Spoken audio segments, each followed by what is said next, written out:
राष्ट्रपति अभिभाषण पर धन्यवाद प्रस्ताव पर लोकसभा में हुई चर्चा। सत्ता पक्ष ने कहा सरकार ने राजनीति से ऊपर रखी राष्ट्रनीति। विपक्ष ने अर्थव्यवस्था, किसानों और युवाओं को लेकर नीतियों पर उठाए सवाल।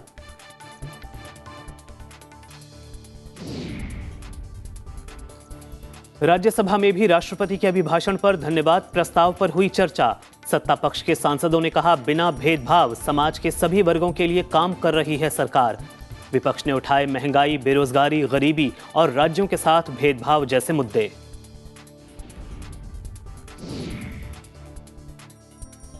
संसद के दोनों सदनों में तुर्की और सीरिया में आए विनाशकारी भूकंप में जान गंवाने वाले लोगों को दी गई श्रद्धांजलि। कहा दुख की घड़ी में दोनों देशों के भूकंप पीड़ितों के साथ खड़ा भारत। मृतकों के सम्मान में रखा गया कुछ पलों का मौन।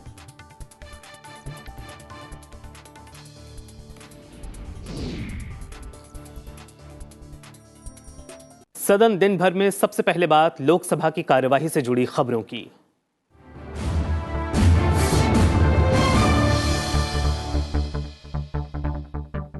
राष्ट्रपति अभिभाषण पर धन्यवाद प्रस्ताव पर लोकसभा में चर्चा की शुरुआत हुई। बीजेपी सांसद चंद्र प्रकाश जोशी ने धन्यवाद प्रस्ताव पेश किया और बीजेपी के ही उदय प्रताप सिंह ने धन्यवाद प्रस्ताव का समर्थन किया।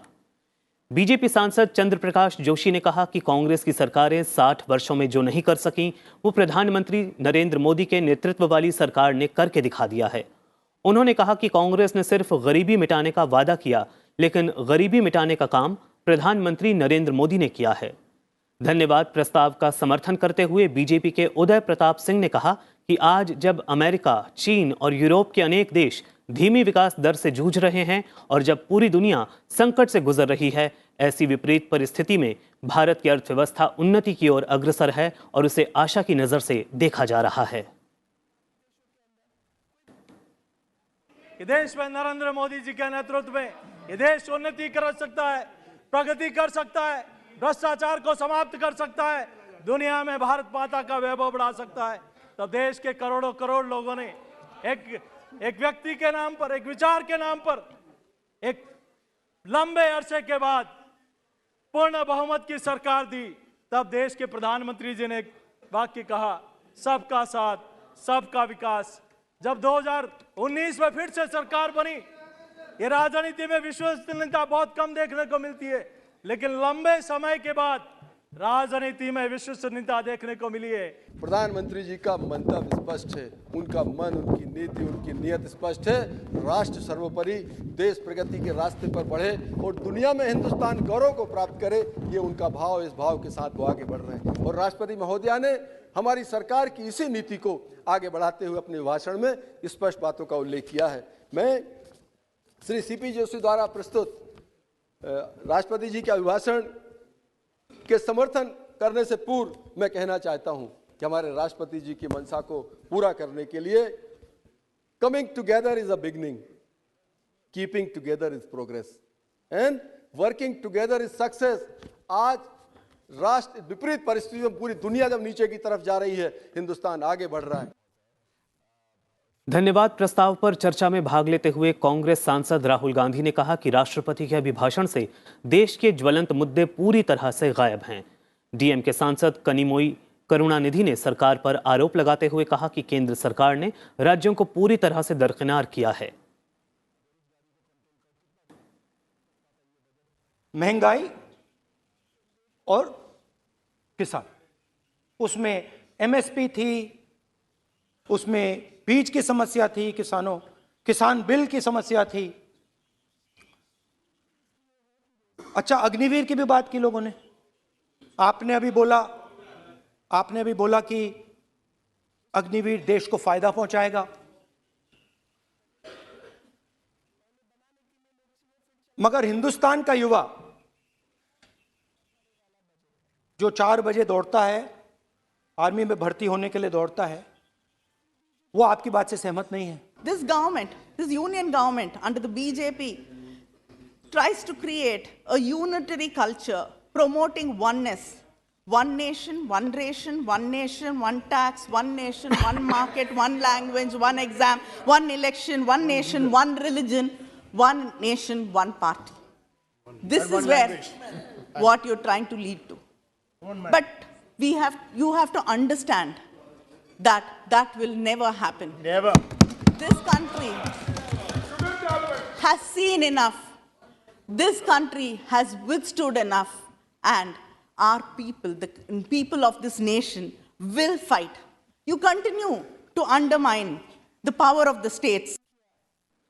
चर्चा में हिस्सा लेते हुए टीएमसी सांसद कल्याण बनर्जी ने कहा कि इस सरकार के समय में सीबीआई और ईडी का दुरुपयोग बढ़ा है। जेडीयू के कौशलेंद्र कुमार ने कहा कि वर्तमान सरकार ने जो वादे किए थे वो आज तक पूरे नहीं हुए। बीजेडी के पिनाकी मिश्रा ने कहा कि उज्ज्वला योजना को बढ़ा चढ़ाकर पेश किया गया है। शिवसेना के प्रताप राव जाधव ने कहा कि पहली बार मोदी सरकार ने मछुआरों और पशुपालकों को किसान क्रेडिट कार्ड से जोड़ा है। बीएसपी के कुंवर दानिश अली ने कहा कि इस सरकार का नारा सबका साथ सबका विकास है, लेकिन विकास कुछ ही लोगों का हो रहा है। Since 2014, so many nice words have been written in the president address, but not a single one has been turned into the reality. Madam, India after independence all throughout tried to become more vibrant and united. During last 8 years, adopting the principles of the religious theory, this central government has sought to divide the people of India in the name of religion. उन्होंने कहा था कि बेरोजगार को मैं रोजगार दूंगा, 2-2 करोड़ साल में नौकरी दूंगा, आज तक नहीं हुआ। उन्होंने कहा था कि सांसद आदर्श योजना चलाएंगे, आज हम लोग सांसद सारे सांसद लोग हैं। आदर्श ग्राम योजना सब लोगों ने लिया, लेकिन उसके लिए बजट में या कोई चर्चा नहीं है कि कैसे उस गांव का विकास हो, कैसे उस पंचायत का विकास हो। More than 55,000 gas connections every day as per the Honorable President's address. Now this again I find is clearly an exaggeration, because for assessing the utility of gas connections provided, I think it was very essential to also consider how many people refill the cylinders provided initially. All of us members in this House are privy to the fact. And in fact, in response to an RTI query in 2022, public sector companies actually informed this House that around 8.9 crore connections have been issued under the Pradhan Mantri Ujjwala Yojana. Of those, 90 lakhs did not refill even a single cylinder. NDA की मोदी सरकार ने पहली बार पशुपालकों और मछुआरों को भी किसान क्रेडिट कार्ड की सुविधा से जोड़ा गया है। अध्यक्ष महोदय, मनरेगा के माध्यम से देश के हर जिले में अनेक रोजगारों को अवसर तैयार किए गए हैं। उसी प्रकार शहद उत्पादन भी किसानों के लिए एक आमदनी के नए स्रोत और बाजार तक उनकी बढ़ती पहुंच के महत्वपूर्ण माध्यम बनते जा रहे हैं। बहुत सारी विकास की बात हुई, मैं तो सिर्फ इतना कहना चाहता हूं, किसानों की बात बहुत जोर शोर से हुई कि हमने किसानों को 11 करोड़ किसानों को जो है किसान सम्मान निधि से नवाज दिया। गन्ना किसान गन्ना पैदा करते हैं, करीब 40 लाख परिवार उससे जुड़े हुए हैं, लेकिन हालत क्या है कि आज भी हजारों करोड़ रुपए गन्ना किसानों का बकाया चीनी मिलों पर है। राष्ट्रपति जी ने अपने अभिभाषण में एक श्लोक कहा था, ग्रंथों का उल्लेख कर उन्होंने कहा कि अयम निजः परोवेति गणना लघुचेतसाम, अर्थात अपना ये है पराया ये, ऐसी सोच होना उचित नहीं। और राष्ट्रपति जी के इसी संकल्प, इसी चिंतन को चरितार्थ किया है मोदी सरकार ने। इसलिए अमेठी की सांसद होने के नाते हमारे यशस्वी प्रधान सेवक का मैं आज विशेष आभार व्यक्त करती हूँ। इससे पहले सुबह 11 बजे प्रश्नकाल के दौरान लोकसभा की कार्यवाही में अवरोध देखने को मिला, जिसकी वजह से सदन की कार्यवाही दोपहर 12 बजे तक स्थगित करनी पड़ी। सदन की बैठक शुरू होने पर लोकसभा अध्यक्ष ओम बिरला ने प्रश्नकाल शुरू कराया। वाईएसआर कांग्रेस के मार्गनी भरत ने जैविक खाद से संबंधित पूरक प्रश्न पूछा। इस दौरान कांग्रेस समेत विपक्ष के कुछ सदस्य अपनी बात रखने की मांग करने लगे। शून्यकाल में सदस्यों को अपनी बात रखने का आश्वासन देते हुए लोकसभा अध्यक्ष ने कहा कि सभी का मानना है कि प्रश्नकाल कभी स्थगित नहीं होना चाहिए और कोई भी विषय प्रश्नकाल के बाद उठाया जा सकता है। हालांकि अवरोध नहीं थमने पर सदन की कार्यवाही दोपहर 12 बजे तक स्थगित करनी पड़ी। कि सदन में अच्छी परंपरा स्थापित करना चाहिए। सभी का मानना है कि प्रश्नकाल कभी भी स्थगित नहीं होना चाहिए। क्या इस मत के सहमत हैं आप? आप कभी भी कोई विषय हो तो प्रश्नकाल के बाद विषय को उठाओ। मैं आपके स्थगन को अगर खारिज करूं तो सवाल उठाओ। एक अच्छी परंपरा कभी तो बनाओ। हम सब पीठासीन अधिकारियों के सम्मेलन में भी इस बात की चर्चा हुई। देश के सभी राज्य के पीठासीन अधिकारियों ने एक मत से संकल्प लिया कि प्रश्नकाल स्थगित नहीं होना चाहिए। अगर आप फिर भी चाहते, सदन नहीं चलाना चाहते, तो मैं सदन नहीं चलाना चाहते, सदन की कार्रवाई 12 बजे तक के लिए स्थगित करता हूं। आप सदन नहीं चलाना चाहते। लोकसभा की कार्यवाही जब दोपहर 12 बजे फिर शुरू हुई तो तुर्की और सीरिया में आए विनाशकारी भूकंप में जान गंवाने वालों को सदन में श्रद्धांजलि दी गई।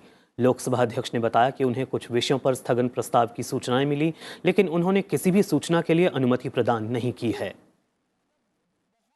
माननीय सदस्यगण, मुझे कुछ विषयों पर स्थगन प्रस्ताव की सूचनाएं प्राप्त हुई है।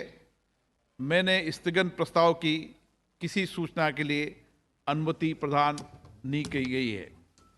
इसके बाद लोकसभा की कार्यवाही सुचारू तरीके से चली। विभिन्न मंत्रालयों और विभागों से संबंधित जरूरी दस्तावेज, महत्वपूर्ण संसदीय समितियों के प्रतिवेदन और विवरण के अलावा नियम 377 के अधीन मामले भी सभा पटल पर रखे गए। साथ ही नारियल बोर्ड के लिए 2 सदस्यों के निर्वाचन के प्रस्ताव को भी सदन की मंजूरी मिली। फिर राष्ट्रपति के अभिभाषण पर धन्यवाद प्रस्ताव पर चर्चा शुरू हुई। बीजेपी सांसद चंद्र प्रकाश जोशी ने धन्यवाद प्रस्ताव पेश किया। इस दौरान उनकी एक टिप्पणी पर डीएमके समेत कुछ विपक्षी दलों के सदस्यों ने विरोध जताया और सदन की कार्यवाही में व्यवधान पैदा किया, जिसके कारण सदन की कार्यवाही दोपहर 1:30 बजे तक स्थगित करनी पड़ी। सभा की कार्यवाही 1:30 तक के लिए स्थगित की जाती है। दोपहर 1:30 बजे जब सदन की कार्यवाही फिर से शुरू हुई तो लोकसभा अध्यक्ष ओम बिरला ने कहा कि जो विषय आया था अध्ययन करने के बाद उसे कार्यवाही से हटा दिया जाएगा। इसके बाद सदन की कार्यवाही आगे बढ़ी। Okay please. जो विषय आपके ध्यान में लाया था मैं उसका एग्जामिन करके एक्सपेंस कर दूंगा। ठीक है। तुर्की और सीरिया में आए विनाशकारी भूकंप में जान गंवाने वाले लोगों को लोकसभा में श्रद्धांजलि दी गई। लोकसभा अध्यक्ष ओम बिरला ने सदन की ओर से भूकंप पीड़ितों को उनके परिजनों के प्रति संवेदना भी जताई। सदन में इस आपदा में जान गंवाने वालों के सम्मान में कुछ पलों का मौन भी रखा गया। हम आपदा के समय तुर्की और सीरिया के लोगों के प्रति सहयोग और सहायता के लिए अपनी प्रतिबद्धता व्यक्त करते हैं। दुख की इस घड़ी में हर भारतीय दोनों देशों के प्रभावित लोगों के साथ खड़ा है। भारत सरकार द्वारा भूकंप पीड़ितों की राहत के लिए चिकित्सा सामग्री और अन्य सामग्री की पहली खेप तथा एनडीआरएफ की खोज एवं बचाव दल की टीम भी वहां पहुंच गई है। ये सभा तुर्की और सीरिया में आई इस प्राकृतिक आपदा पर गहरा शोक एवं संवेदना व्यक्त करती है। अब सभा दिवंगत आत्माओं के सम्मान में थोड़ी देर मौन रहेगी।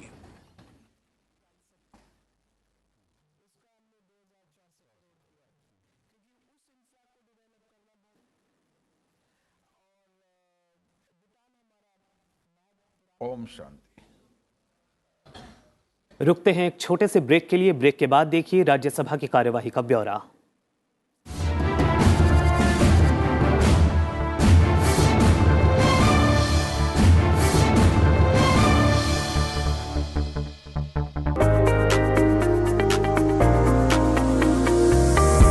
The India Startup Story. Powerful ideas. Dynamic solutions. Innovation, enterprise. Its success and challenges.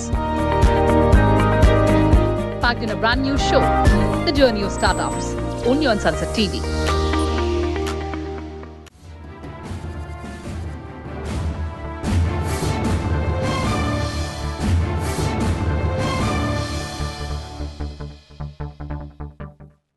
Break के बाद आपका फिर स्वागत है। सदन दिन भर में अब बात राज्यसभा की कार्यवाही से जुड़ी खबरों की।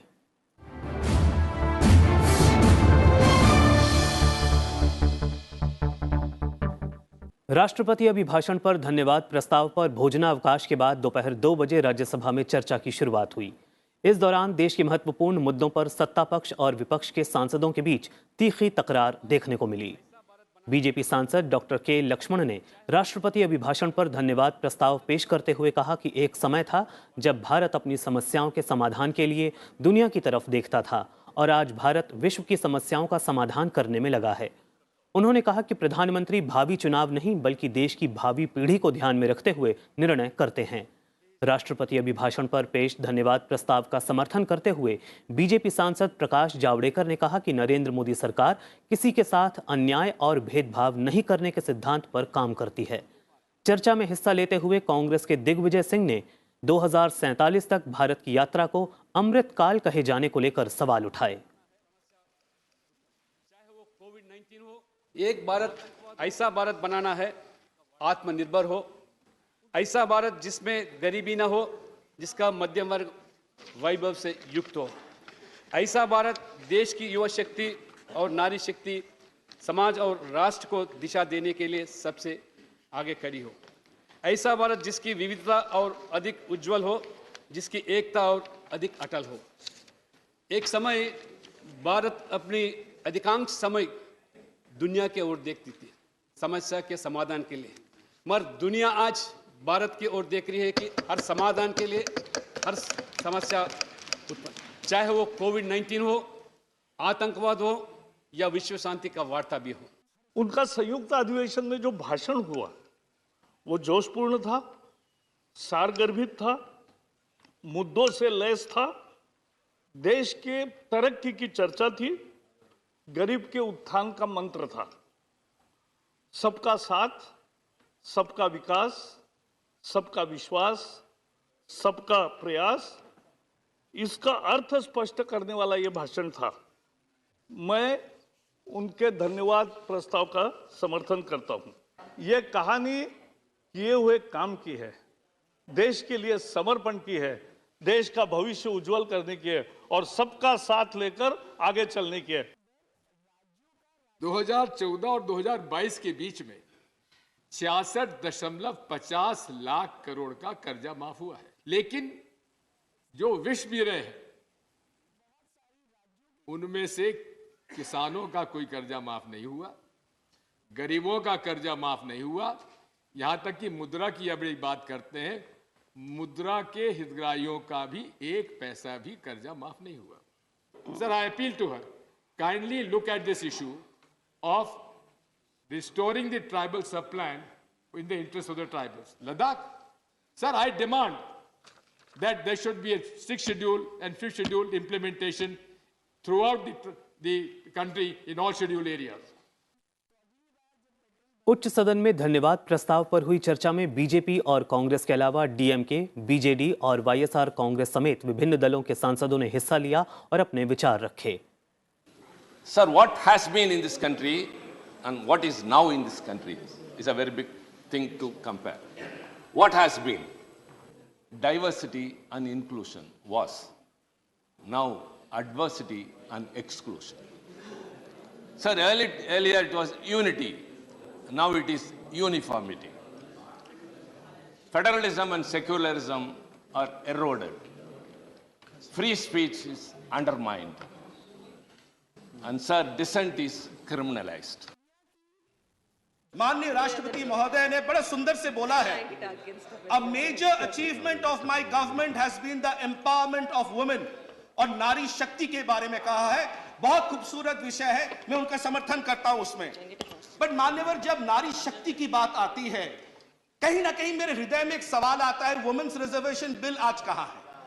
आज इस सदन में क्यों नहीं है? जब एक महिला राष्ट्रपति आज राष्ट्रपति भवन में खड़ी है, आज वो सदन में क्यों नहीं है? पिछले 40 सालों से 169 कम्युनिटीज उड़ीसा में आज भी इंतजार कर रहे हैं कब उनको एसटी लिस्ट में उड़ीसा के शामिल किया जाएगा।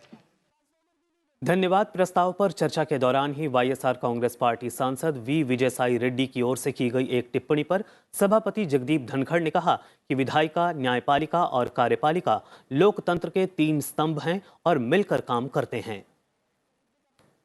All I am indicating is that during your address, yes, you one second, you had indicated because of judicial overreach. Yes. Now I call upon you to put that document on the table of the House, duly authenticated, yes, which can substantiate your assertion that because of judicial overreach, this happened. Rajya Sabha सभापति जगदीप धनखड़ ने 2 राजनीतिक दलों की ओर से 31 जनवरी को हुए राष्ट्रपति भाषण का बहिष्कार किए जाने को लेकर नाराजगी जताई।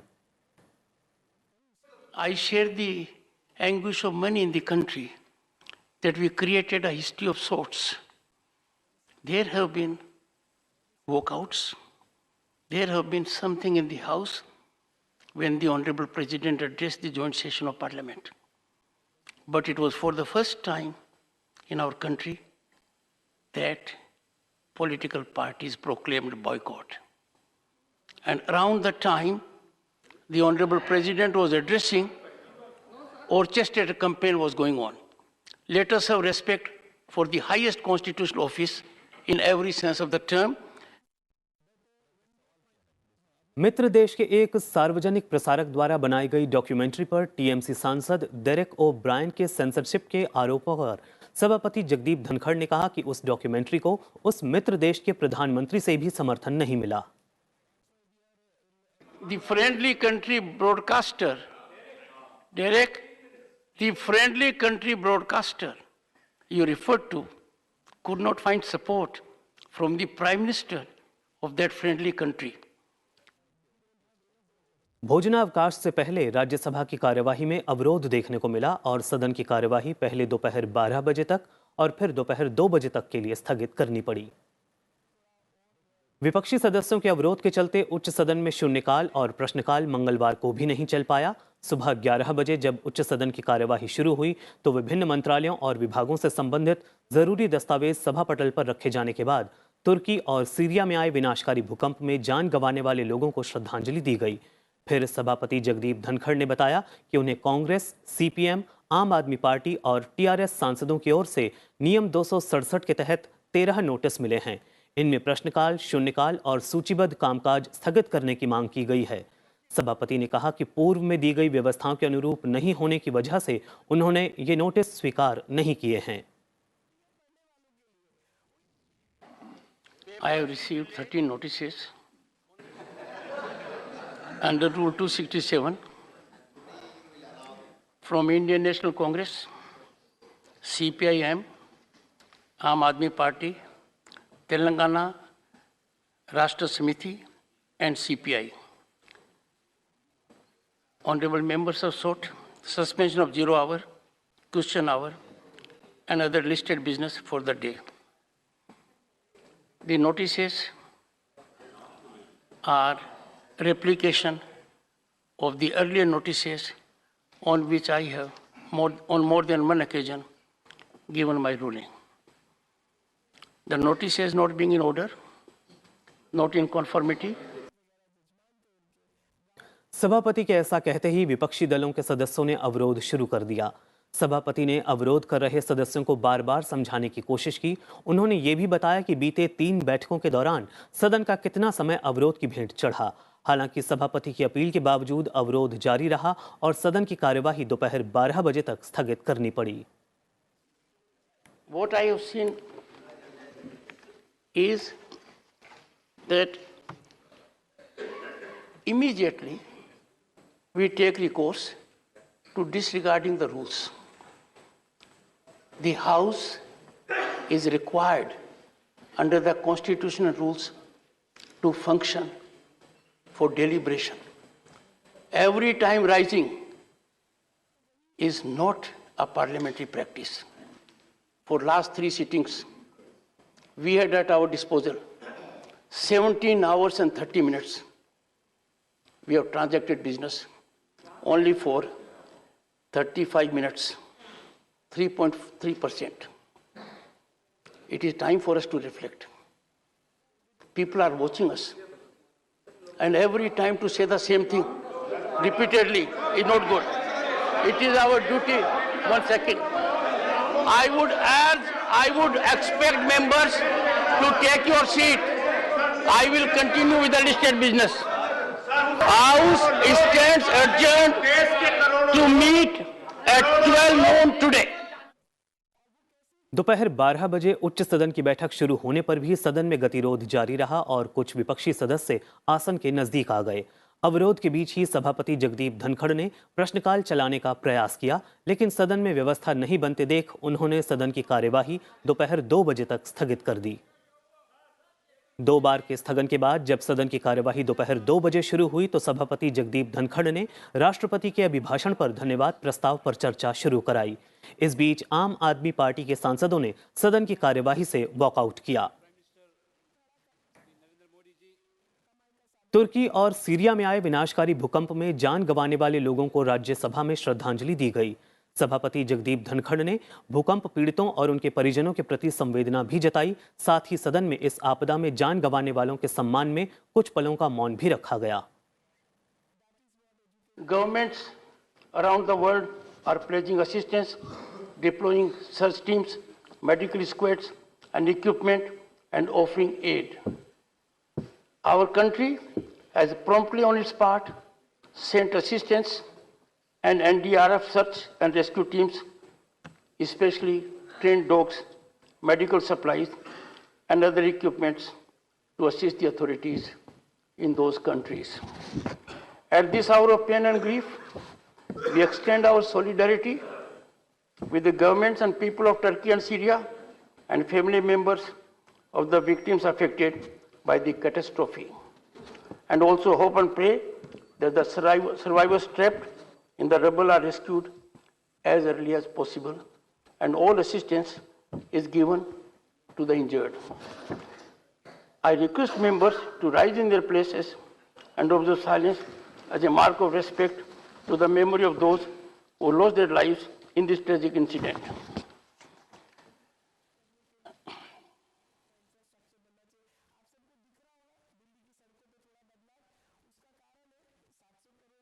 सदन दिन भर में आज के लिए बस इतना ही। मुझे दीजिए इजाजत और आप देखते रहिए संसद टीवी। नमस्कार।